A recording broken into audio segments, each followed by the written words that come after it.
Steve Andreas, Six Blind Elephants, Volume 2, page 63. Preference. Now, think again of the same person, act or event that you just used in your experience of judging above. That's wrong, and express the same valuing as a very strong preference. I really prefer Y over X. For instance, if your example of judging was child abuse is wrong, when you express this as a strong preference, you might say, I really prefer that a child experience a supporting and loving home over being abused. Next, compare these two experiences of judgment and preference by thinking of the same content alternately as a judgment or a preference. It is much easier to discern subtle differences between how you represent them in your mind. Making the strength of intensity of the two as similar as possible, take some time to compare these two experiences of the same content to find out how your experience of them is different. Switch back and forth to discover what differences you find in what you see, hear, and feel, and make a few notes. Please pause and take a few minutes now to actually do this, so that you can discover what your experience is, before reading on to compare what you experienced with what others have found. One of the most obvious differences is that in judgment we are only aware of an image of what we condemn. What we approve of is presupposed and usually not included in the scope of what we experience. In preference, however, there are also two or more representations, what we like more as well as what we like less. This creates an analog distinction of more, less than, that can vary over a range, in contrast to the digital either-or opposites of good or bad. Below is a sampling of additional differences that others have reported. Your experience will be somewhat different, but probably most of these will be at least parallel to your experience. Below goes table of two columns. On the left side of the column, the header of the left side of the column is judgment, and the header of the right side of the column is preference. So I'm gonna read the left column, then right correspondent row of the column. Judgment, still picture, preference, movie. Judgment, black and white, preference, range of colors. Judgment, high contrast, preference, low contrast. Judgment, narrow focus, preference, wide panorama. Judgment, either or, preference, range of choices, judgment, superior, preference, equal, judgment, hard, closed, preference, soft, open, judgment, loud voice, preference, soft voice, judgment, tense, preference, relaxed, judgment, you language, preference, I language, judgment, commanding, preference, stating, judgment, must, preference, desire, judgment, objective, absolute, preference, subjective, relational. If you look at the first few items on the list, you will find that in preference there are many more distinctions and more information. For instance, a movie has much more information than a still picture of the same event.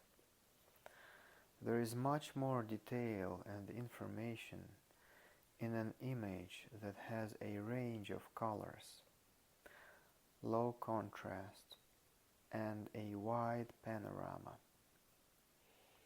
Judging creates a high contrast, simplified internal experience that is much often very literally black or white.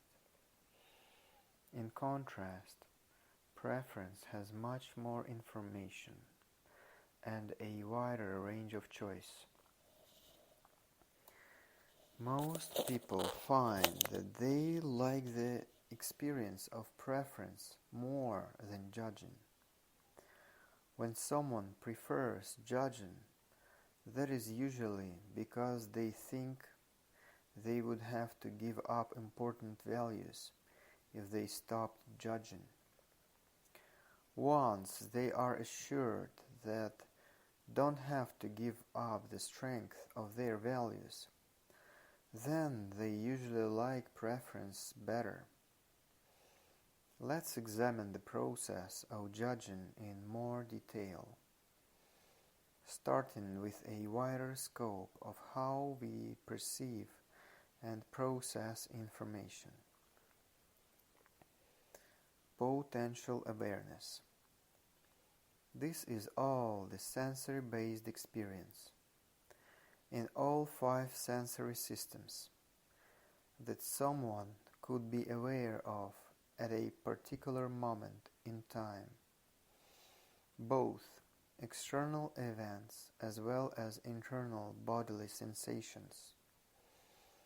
Because of the inherent limitations of our attention, at any moment we can only be consciously aware of a very tiny fraction of what is potentially available to us, while the rest remains ignored and unconscious. For instance, as you read this book, you are probably unaware of the sounds around you or the feeling behind your knees until you read this sentence that drew your attention to them. Selection and categorization. From the infinite wellspring of possible perceptions, we actively select what to pay attention to and categorize it according to our needs, desires, and interests. This selection and categorization reduces what we are aware of, and habitual selection further limits what we are aware of. As we systematically ignore large areas of potential experience, the best we can do is to have an awareness that flexibly scans events so that nothing is ignored for too long.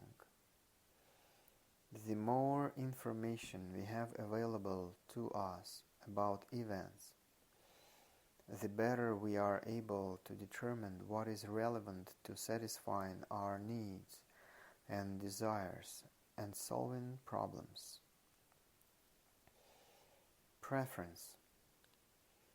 Evaluation of what has been categorized creates a more general logical level of experience. Preference is a detailed personal experience of liking or disliking some scope of our experience, more or less than some other aspect, a comparison.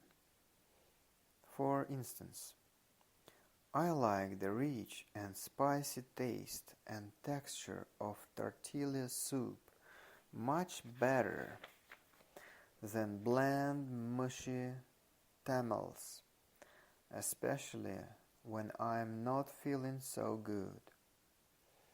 Or, I really do prefer a stable society in which I can live and work without fear of being robbed or attacked at any moment.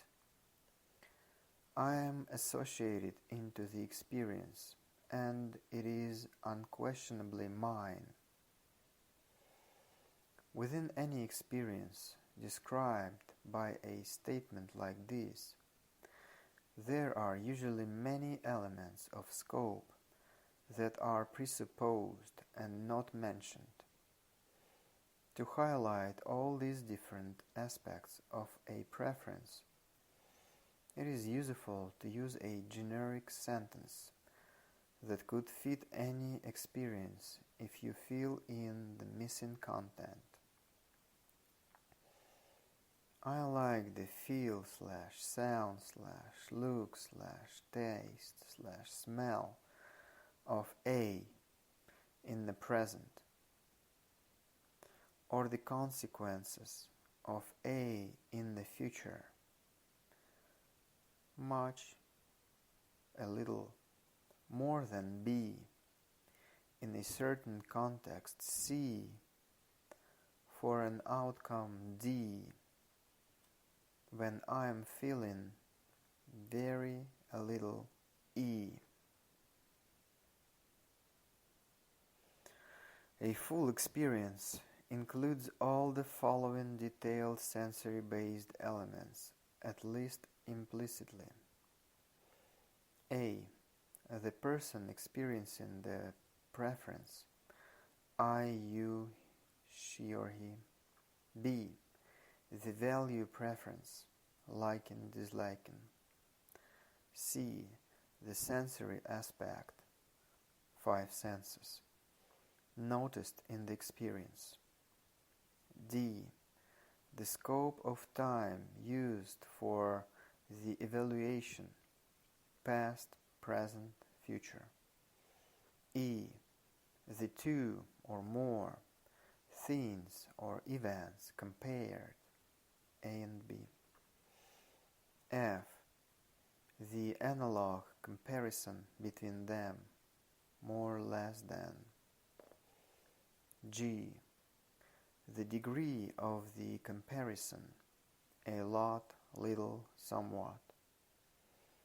H. C. The context in all its sensory detail. I. D. The sensory-based outcome specified in detail. J. E. The evaluative feeling, state of the person, happy, tired, etc. K. The degree, very, somewhat, a little, of state E. A preference is an individual and personal response of evaluating an experience and liking or disliking some aspect of it more than another. The scope of this evaluation is limited to my own experience. It does not apply to dogs, rocks, or other people. Someone else might have a quite different experience. My preference might be of interest to someone else, but there is no demand on anyone else to agree with me or to have the same experience. I can state my experience and you can state yours. When we find that we disagree, we can use our rich scopes of experience as detailed resources for finding a solution. Oh, you don't like that cheesy taste of tortilla soup. I'll put the cheese in my own bowl at the last minute so you can have soup without cheese. Does that work for you? When resolving any complex situation, we can think about details, options, consequences, the context, weigh pros and cons, gather information, consider other people's thoughts, views, or conflicting values, etc. We may eventually conclude with a digital yes-no judgment, which is at a more general logical level. But we do this only after carefully considering and evaluating all these different factors that are rooted in sensory-based experience. Judgment. Someone who judges doesn't have to go through all that time and effort. They simply categorize an experience and apply a judgment, which is predecision, a prejudgment that can be applied quickly to any situation without having to think about it. It is a one-size-fits-all, freeze-dried, permanent decision that greatly simplifies life, but at the cost of deleting most experience. Predecisions based on preferences can be used quickly and effortlessly, and they can streamline our life because we can respond to a category of experience without having to gather more detailed information and taste something to know what we prefer. However, categorization always results in abstraction and separation from the experiences in the category, and we will tend to ignore exceptions. Although I generally don't like fish or seafood, I have enjoyed a spicy Chinese shrimp dish very much. When someone uses predecisions a lot, and particularly if they are very intense and used regardless of person, context, or other information, they become judgments that are separated from the scope of experience that is judged. When someone slips from preference into judgment, they change scope from a limited personal category of liking or disliking to a much larger universal one that applies to everyone and everything. This enlargement of scope creates a much more general category in which most or all of the rich sensory-based scope listed above is deleted, and only the judgment remains. Tortilla soup is horrible. No, tortilla soup is wonderful.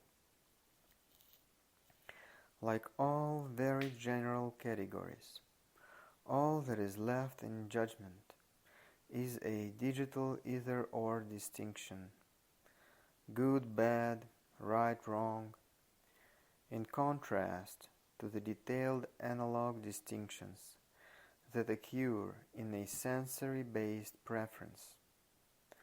Problem solving becomes much more difficult in this either-or world, in which there are only two general categories, good and bad, and the only choice is between them.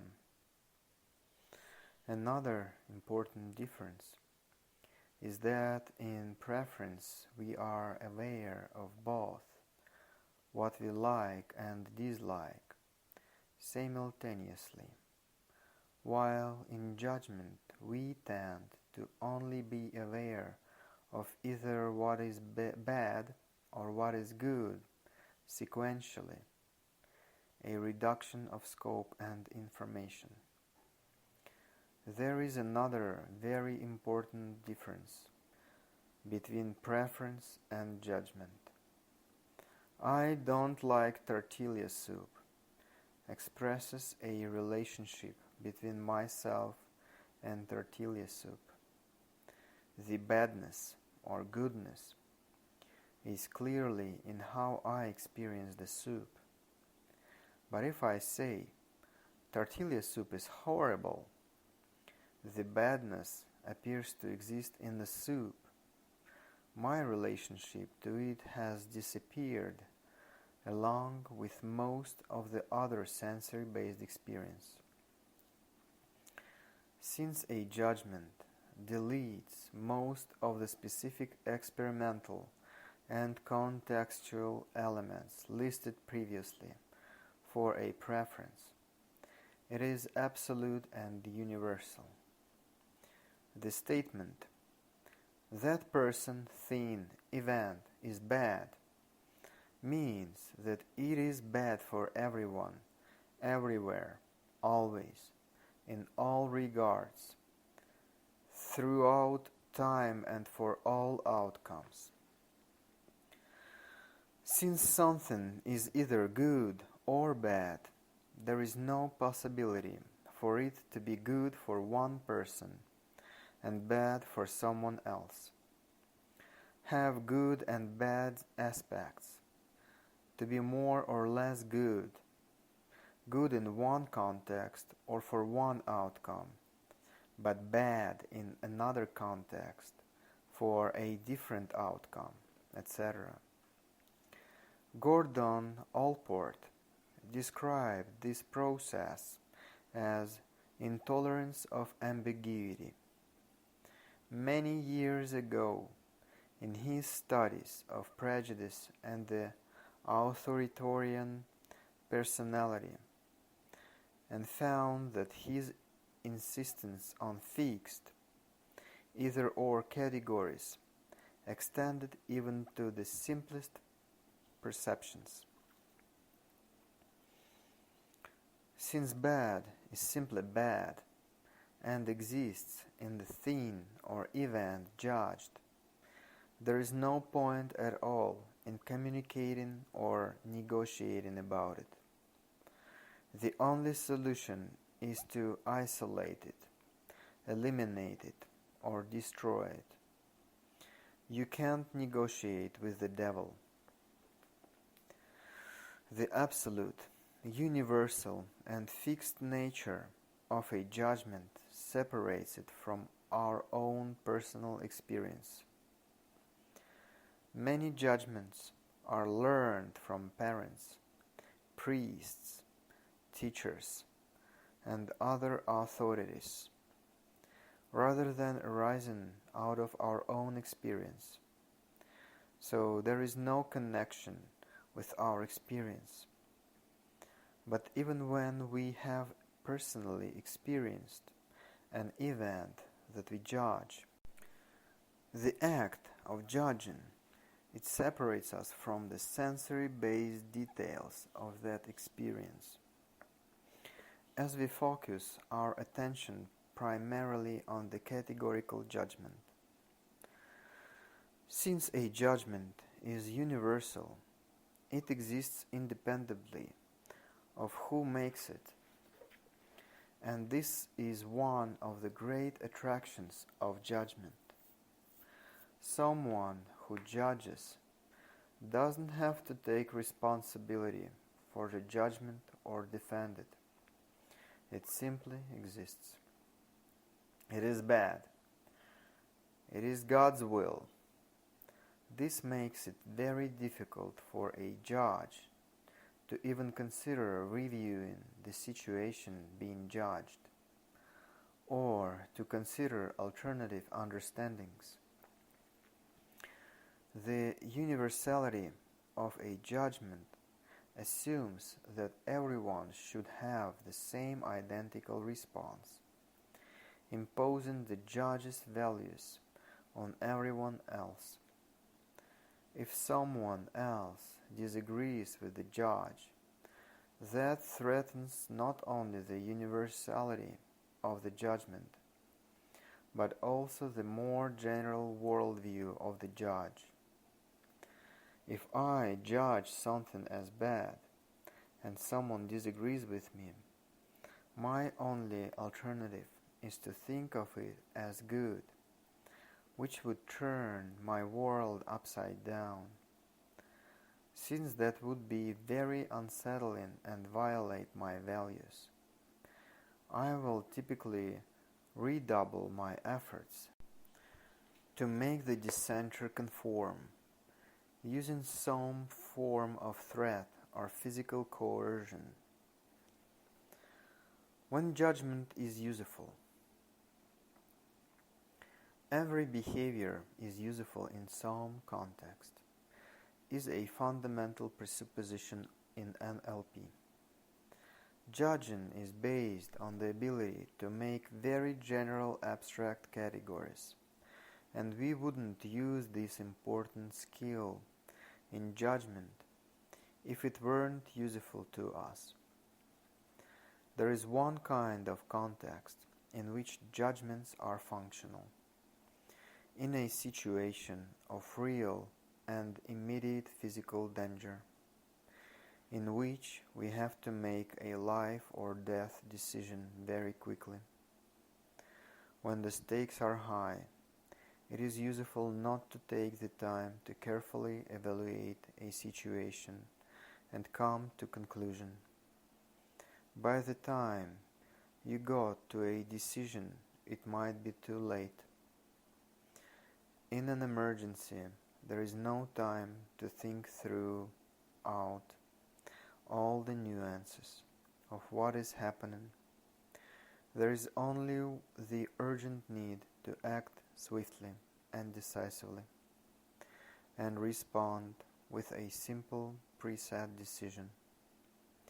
Because of this usefulness, whenever someone feels threatened, they will tend to respond with judgment. And because of this association between danger and judgment, whenever someone judges, they feel threatened in some way. When judgments are shared within a social group, they provide cohesion, evoking unified action against any threat to the group or its values. Human beings seem to be prepared to judge quickly and easily, an almost reflex response to a feeling of being threatened. This was probably often valuable in much of humanity's violent history, when small tribes often had to fight their neighbors for survival. However, we should realize that reflexes are mediated by the spinal cord, with very little input from the brain. Now that we have developed weapons of mass destruction, judgment and violence, that so often results from it is probably the major danger to our species, rather than a means to survival. With preference, it is possible to bypass the spinal reflex of judgment and re-engage the brain in problem solving. The consequences of judging. Judging sets in motion a recursive circular process that builds upon itself and snowballs, becoming more intense and widespread as time goes on. Whenever I judge, I have to delete many of the details of my own experiencing, substituting an externalized and absolute categorical judgment. Since my experiencing is the basis and foundation of my personal being and security, the more I judge, the less secure I feel. The less secure I feel, the more I feel threatened, and the more I will tend to judge. For instance, if I judge my wife's messiness as bad, that puts the badness in her behavior and deletes my feeling of dislike. Since I think that she should change what she does, and I have no direct control over her behavior, that puts me in a position of weakness and insecurity. So I will tend to judge her even more, in an effort to control what she does. Whenever there are control issues, it is likely that there is some kind of judgment going on, rather than negotiate. The judge tries to control the person being judged. When someone judges someone else, they set themselves up as a superior authority. I know what is right and you don't. This separates the judger from the judged and disregards the other person's views, setting up a situation of opposing and conflict. Judging others by an abstract universal standard is always disrespectful of their unique individuality and particular situation. And I don't know anyone who enjoys that. In response, they will usually respond with judgment. You are so judgmental. You shouldn't say should. Being judged, in return, is unpleasant and threatening to me. And that gives me something else to judge about you. I will usually redouble my efforts to make you agree, often by verbal or physical coercion. You should do what I say. If you don't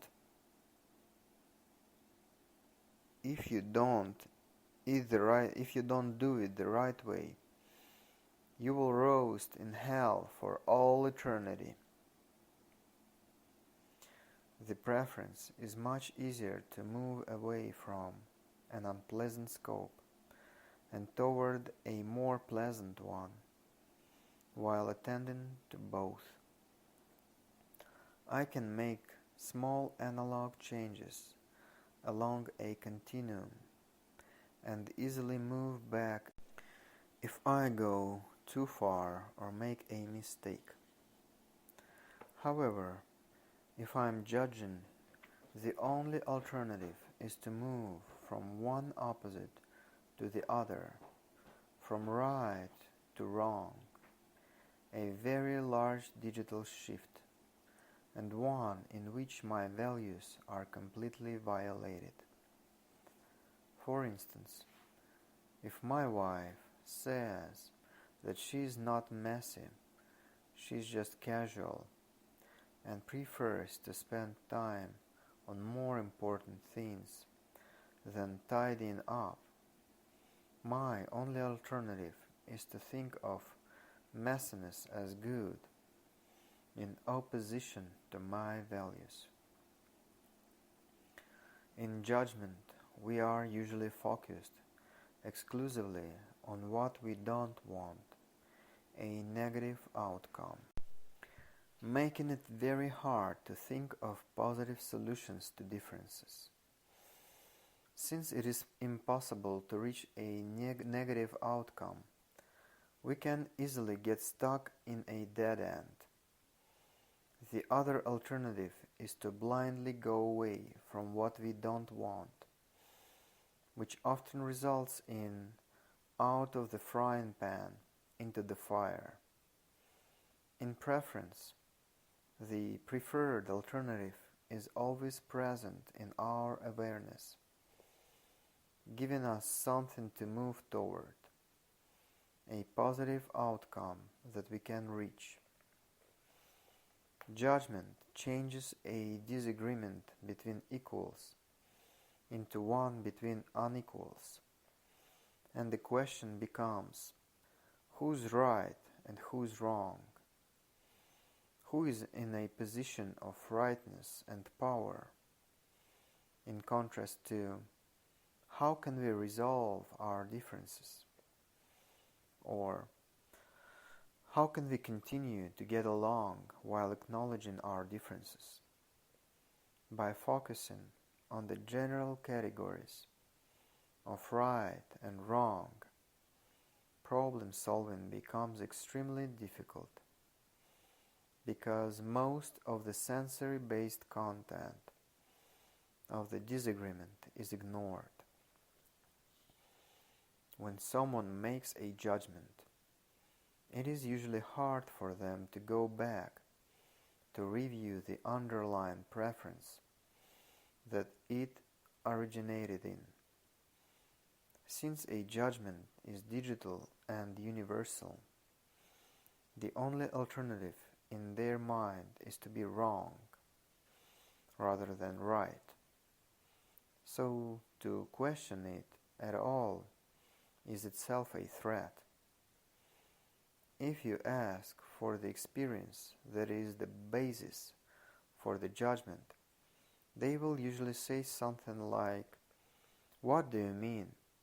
It is just wrong, that is all." When someone believes that something is wrong, there is no point in talking about it. And that leaves only two alternatives. One is coercion, in which the judge forces another to do the right thing, and the other is to isolate or eliminate the person who is doing wrong. The process of judgment inherently rejects communication and problem solving and leads directly to conflict. Of course, like any other communication, judgment can also be expressed non-verbally.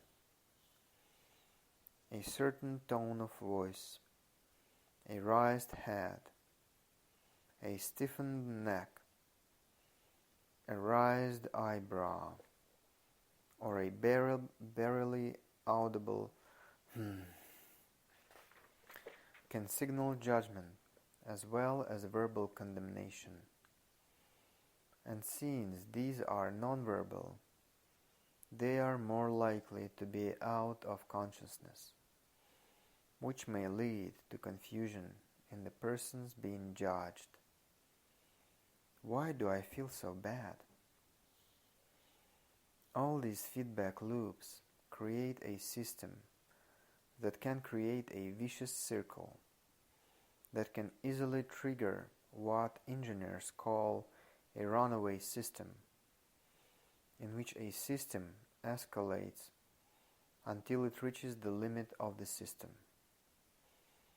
For instance, the feedback switch in a sound amplification system is created when the microphone picks up some sound. This sound is amplified and emitted from the speaker. Then this louder sound enters the microphone and is amplified and emitted again in a circular process that very quickly reaches the limit of the system's ability to amplify sound. When this happens, the sound amplification system is no longer useful.